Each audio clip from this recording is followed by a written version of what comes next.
El Principado y el Imperio Absoluto, también conocido como Dominado, son dos periodos fundamentales para entender de la evolución histórica y política del Imperio Romano.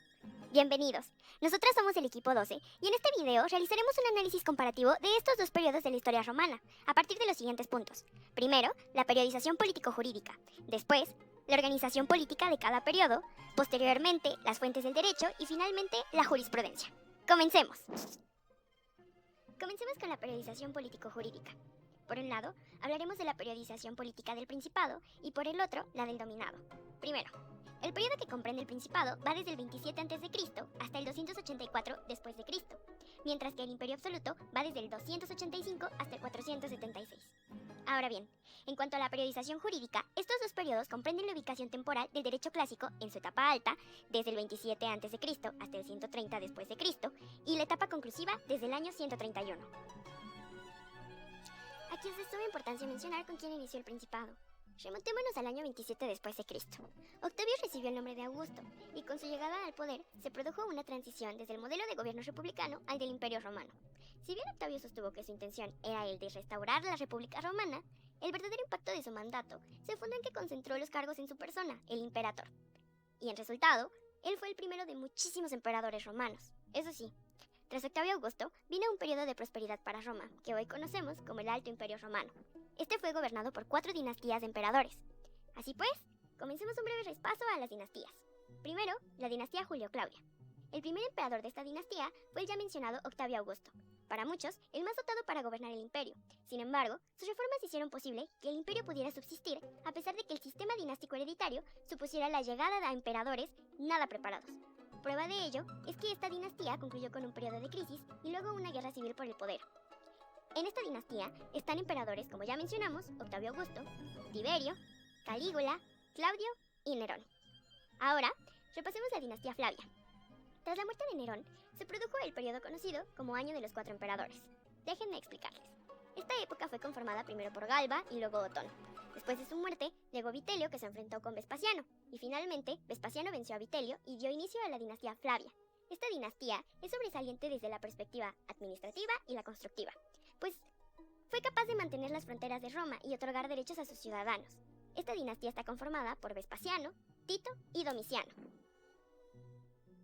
Continuamos con la dinastía Antonina. Después del nombramiento de Nerva como emperador en el año 96 después de Cristo, se dio comienzo a la dinastía Antonina, o también denominado el periodo de los 5 buenos emperadores. Estos son Nerva, Trajano, Adriano, Antonino Pío y Marco Aurelio. Esta dinastía se caracterizó por alcanzar un periodo de equilibrio para el imperio, y en resultado, sus emperadores fueron extraordinariamente capaces y gobernaron por largos periodos. Por último, continuamos con la dinastía Severa. Contextualicémonos primero. Después de la muerte de Cómodo, el Senado había perdido el poder frente al ejército, y su muerte dio paso a una guerra civil por el poder. Sin embargo, Septimio Severo se alzó con el poder y fue nombrado emperador. Un dato interesante de esta dinastía es que los Severo fueron los primeros emperadores provenientes de África. Septimio Severo y Caracalla son parte de ella. No obstante, tras la muerte de Caracalla, sus sucesores fueron Macrino, Heliogábalo y Alejandro Severo. Sin embargo, solo Alejandro logró perdurar en el trono, y él trató de apaciguar y arreglar los errores cometidos por sus predecesores. Finalmente, fue asesinado por sus tropas, y en resultado su muerte significó el último gobierno civil de Roma. Así, el ejército tomó el poder y dio inicio a los 50 años de anarquía total en el imperio. Ahora, continuamos con el Dominado. El fin del Principado vio luz a partir de Diocleciano. Este emperador se dedicó a reorganizar completamente el imperio, pues inauguró un periodo de reformas que permitieron que el imperio romano sobreviviera durante 200 años más en Occidente y 10 siglos más en Oriente. Lo más importante de su legado es que dividió al imperio romano en 2 mitades, pues él era muy consciente de que un solo emperador no era suficiente para gobernar todo el imperio. En otras palabras, él formó la tetrarquía, la cual veremos más adelante. Ahora, continuamos con el reinado del emperador Constantino el Grande, quien dio inicio a la denominada dinastía constantiniana. Lo más importante de su mandato fue que se produjeron una serie de hechos de gran importancia. Por un lado, el Edicto de Milán en el 313, que estableció la libertad de culto en el Imperio Romano, y por otro lado, fundó la ciudad de Constantinopla. Esta se convirtió en la capital de todo el imperio y dejó a Roma relegada a ser una ciudad secundaria. Además, hizo numerosas reformas en la política, la economía y el ejército. Finalmente, veamos a nuestro último emperador destacado, Teodosio el Grande, quien en el año 378 se convirtió en emperador de Oriente, y tras la muerte de Valentiniano II en el 392 pasó a ser emperador único. Durante su gobierno, él tuvo que enfrentarse a las invasiones bárbaras en Occidente, y el cristianismo pasó a ser la religión oficial de Roma. Además, nombró a su hijo Honorio emperador de Occidente, mientras que Oriente quedó en manos de su hijo Arcadio. En resultado, a partir de este momento el Imperio Romano se dividió, el Oriente prosperó y Occidente no duró más de 100 años debido a las invasiones bárbaras. Ahora, continuamos con la organización política. Yo les voy a hablar sobre la organización política del Principado. Bueno, a los inicios de esta, la organización política que se tenía era la que provenía de la República, la cual consistía de magistraturas, las cuales eran colegiadas, anuales, gratuitas y electivas. También del Senado, que era un cuerpo consultivo que tenía autocritas patrum, y de los comicios, que tenían electividad respecto a temas sociales. Al momento en el que el Augusto se establece en el poder, este va transicionando hasta que se centraliza el poder y se convierte en una diarquía, que es un gobierno de dos, en el cual los que tienen la potestas es el príncipe y el senado. En esta etapa se crea la burocracia del príncipe, designado por las autocritas príncipes. Estos funcionarios gozan de remuneración, tienen un desempeño de carácter vitalicio y forman o responden frente al Augusto.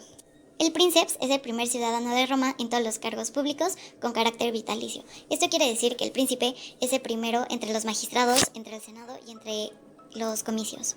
La designación del príncipe se da por un linaje y por los méritos.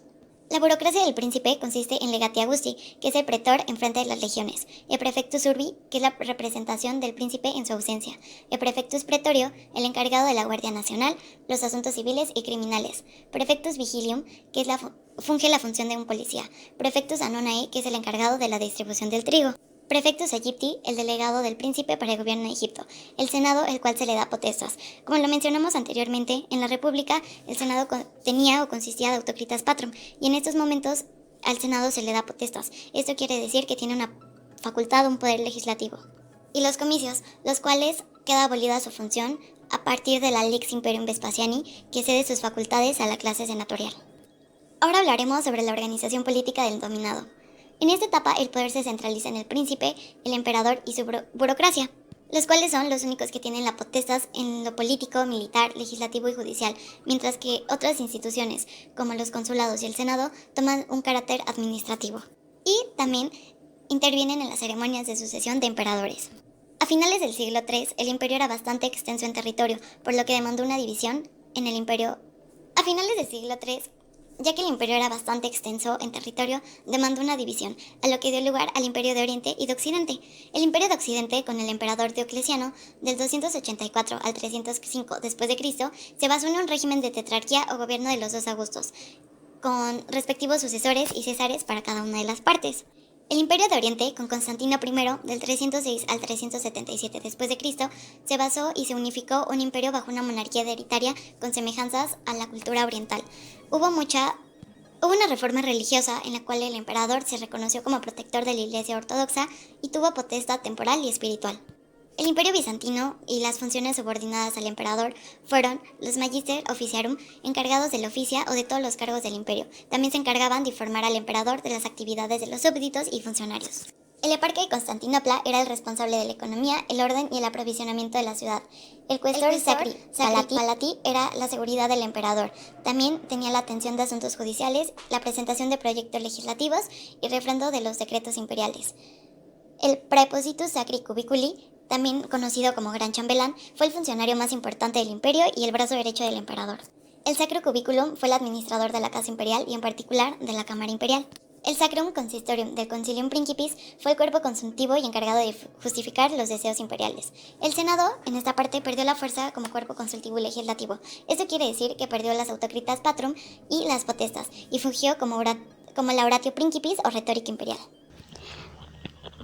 Para comenzar a hablar del tema de fuentes de derecho durante el periodo del Principado y el Dominado, es necesario hacernos la pregunta: ¿quién tiene la facultad de producir derecho durante ese periodo?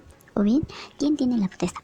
La respuesta de ello partiremos de la organización política mencionada anteriormente. En el Principado es el príncipe el primero dentro de todas las magistraturas, emanando de él la autoritas príncipes. Como se ha demostrado anteriormente, el Principado es en esencia un periodo de transición.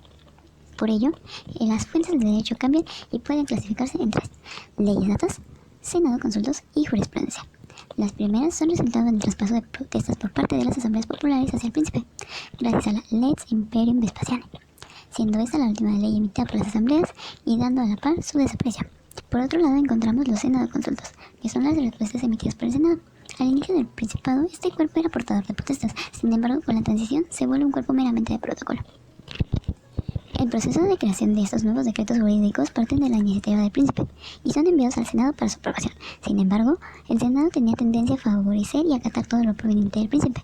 Con Adriano se implementó el proceso conocido como Oratio Principis, donde la aprobación de los nuevos órdenes jurídicos emitidos por el rey serían únicamente leídos ante el Senado con el fin de ser aclamados y aprobados directamente, es decir, sería solamente un protocolo.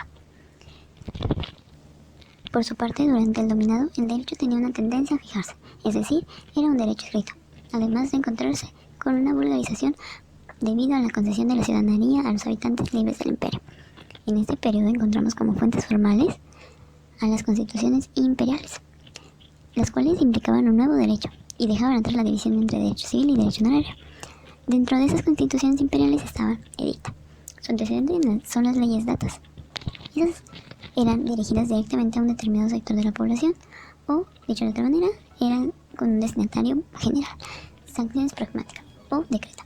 A diferencia de lo anterior, esta es una sentencia por parte del emperador para un problema en particular. Oraciones. Su antecedente en el Principado son las leyes rescriptas, son aquellas respuestas dadas por parte del emperador a las preguntas de casos controvertidos. Mandato. Órdenes dirigidas a la burocracia. A continuación seguiremos con el desarrollo de la jurisprudencia. Es en el Principado donde la jurisprudencia tiene un proceso de centralización que va en el periodo del año 27 a.C. al 138 d.C. Tiene como tendencia la colegialización, que es la creación de instituciones jurídicas con el fin de sistematizar el derecho civil y el derecho honorario. Entre las escuelas jurídicas clásicas encontramos a los sabinianos y a los proculeyanos. La primera es fundada por Atelio Capitón y la segunda por Marcos Lavero. Posteriormente, al encontrarse dentro de una organización política donde el príncipe era el primero entre todos los magistrados, era inevitable la influencia de este en la jurisprudencia. Al respecto, se da el ius respondi ex autoritate principes, que es el derecho o la validez a la respuesta emitida por el jurisprudente únicamente si es a favor del príncipe, de manera que la autoridad de este cuerpo quedó perdida. La jurisprudencia en este punto ya es parte formal del derecho.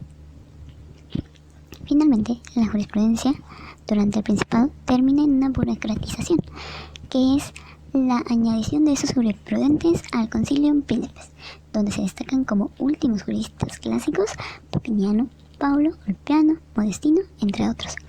De manera que la jurisprudencia durante el Principado es centralizada, forma parte de las fuentes formales del derecho y es burocratizada. Por otra parte, la jurisprudencia en el dominado se tornó decadente. Se enfocó principalmente en la explicación y unificación del derecho. Sin embargo, este tenía una vulgarización al implementar las instituciones cristianas y ser pragmático, es decir, apelaba a los jurisprudentes clásicos, de manera que perdió completamente el valor jurídico al recaer en dicha repetición. Tuvo como característica principal la fijación, es decir, que era un derecho escrito. Dentro de los intentos de las colecciones de dicho derecho escrito encontramos en el ámbito privado el Código Gregoriano y el Código Hermonegeniano, y como colección oficial o pública el Código Teodosiano.